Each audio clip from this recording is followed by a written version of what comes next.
हिंदुस्तान में हमारी भी एक हिजाब पहनने वाली महिला देश की प्रधानमंत्री बन सकती है, इसमें कोई दो राय नहीं है, बनेगी इंशाअल्लाह ताला। आप एक हिजाबी महिला को AIM का प्रमुख कब बना रहे हैं? आप एक हिजाबी महिला को MP का टिकट कब दे रहे हैं? भाई, चैरिटी स्टार्ट्स फ्रॉम होम। हकीकत यह है कि मुसलमानों के सीने पे वो होता है ना किंग कोबरा, वो किंग कोबरा लौट रहा है कि एक तिलक लगाने वाला, गौ रक्षा करने वाला, गौ की पूजा करने वाला इंग्लैंड का प्रधानमंत्री बन गया। औरत इनके लिए शेरनी तभी तक है जब तक उसका पट्टा, उसकी चेन इनके हाथ में हो और वो इनकी भाषा बोले।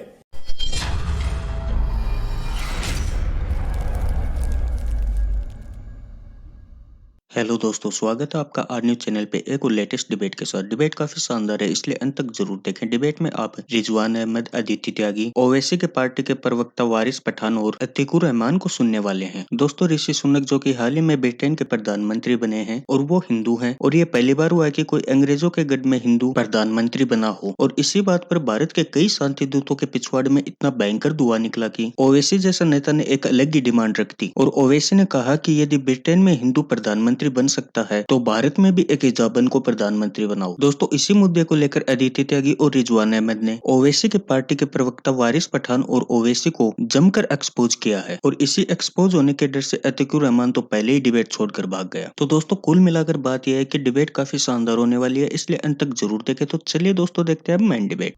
देखिए, पहले तो मैं जवाब दूंगा कि उन्होंने कहा ऋषि सुनक साहब ब्रिटेन के प्रधानमंत्री बने, मुबारकबादी उनको पेश करता हूं मैं अपनी जानिब से।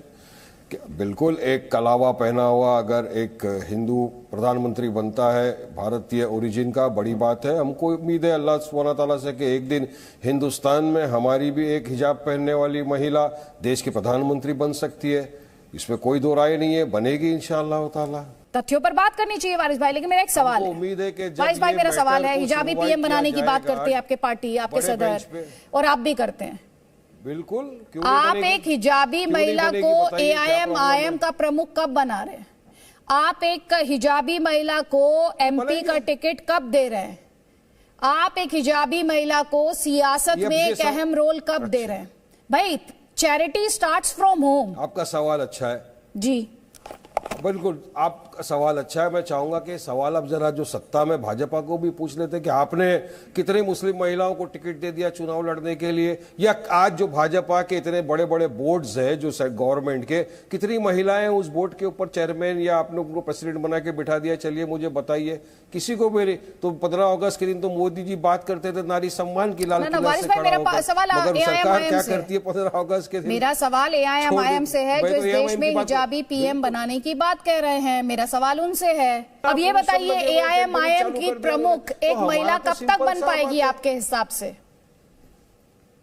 ये तो सवाल अब भाजपा को करिए ना कि कब। अरे AIM आपकी पार्टी की, बीजेपी की पार्टी है। बनेंगे किसी को MP? अरे बीजेपी, आप बीजेपी का आपके हिसाब से कुछ करने में सक्षम नहीं है ना वारिस पठान?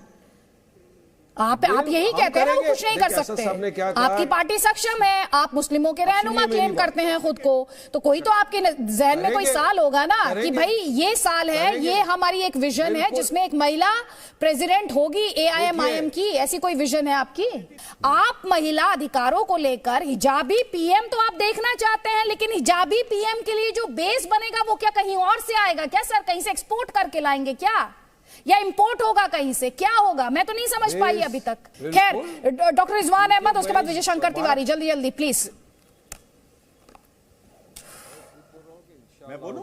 देश में एक दिन जी, अदिति जी आप विडंबना देखिए, विडंबना को यकीन है एक दिन होगा कि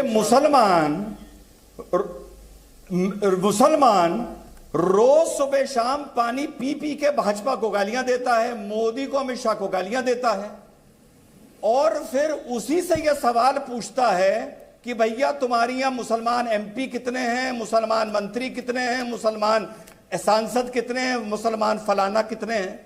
भैया ये राजनीति है, विनेबिलिटी देखी जाती है। भाजपा ज्वाइन करो, पोस्टर चिपकाओ, रैलियों में जाके नारेबाजी करो, ग्रास रूट लेवल पर काम करो, पार्टी के विस्तार में अपना योगदान दो। भाजपा तुम्हें टिकट भी देने लगेगी 10 साल बाद, 15 साल बाद। लेकिन समस्या क्या है अदिति? मांगने की। अरे ऐसे नहीं मिलता एमएलए एमपी। 10 साल धरातल पर मेहनत करनी पड़ती है भाई, तब मिलता है। पहली चीज। दूसरी चीज अदिति, जब इससे पहले ऋषि प्राइम मिनिस्टर की वो हारे थे रेस, तो साहब क्या मजाक उड़ रहा था कि ये यूके है, यूपी नहीं है। जब ऋषि गौ सेवा के लिए जाते थे, आपको याद होगा। हकीकत यह है जो ये लोग कह नहीं पा रहे हैं। हकीकत यह है कि मुसलमानों के सीने पे वो होता है ना किंग कोबरा, वो किंग कोबरा लौट रहा है कि एक तिलक लगाने वाला, गौ रक्षा करने वाला, गौ की पूजा करने वाला इंग्लैंड का प्रधानमंत्री बन गया। अब कहीं ना कहीं ये चिढ़ निकालनी है, कहीं ये खीस निकालनी है, तो फिर शगुफा छोड़ दिया। हिजाबन इस देश की प्रधानमंत्री बनेगी। अरे बिल्कुल बनेगी यार, संविधान से बनेगी ना। या शाहीन बाग पर बैठकर अपनी इस डिमांड के लिए भी धरना प्रदर्शन शुरू कर दोगे तुम लोग? इन लोगों को ये बात नहीं पता होगी। मैं बता दूं, जो कौम 2017 में सायरा बानो के साथ खड़ी नहीं हुई, वो कौम कभी भी अपनी औरतों के साथ खड़ी नहीं हो सकती। अंडरलाइन, फुल स्टॉप, पीरियड, कभी नहीं हो सकती। औरत इनके लिए शेरनी तभी तक है जब तक उसका पट्टा, उसकी चेन इनके हाथ में हो और वो इनकी भाषा बोले। ठीक है, जवाब दीजिए। अतीकुर रहमान, वाइस पठान और यास्मीन फारूकी मैम, जल्दी जल्दी प्लीज। नहीं, मैं कोई भी शैतानी हरकत का जवाब देने नहीं बैठा हूं यहां। है क्या अतीकुर रहमान? क्या आप चाहे तो मैं डिबेट छोड़ सकता हूं। नहीं सर, वो तो खैर आपका कॉल है, मैं थोड़ी ना आपसे कहूंगी कि आप रहिए या ना रहिए, आपकी मर्जी है। आप अपने इन शैतानी दिमाग वालों का एजेंडा चलाइए। I am not. अच्छा, शैतानी दिमाग वालों का एजेंडा, शैतानी दिमाग वालों का एजेंडा। अतीकुर रहमान, थोड़ी देर पहले कॉन्स्टिट्यूशन की बात कर रहे थे आप। शैतानी दिमाग वालों का एजेंडा और उसके पहले constitution. Atiqur Rahman ji, Atiqur Rahman ji, may I leave? Sir, it's up to you. I am nobody to give you the permission. It's perfectly your call. Please feel free to take your call. गजब बेइज्जती है।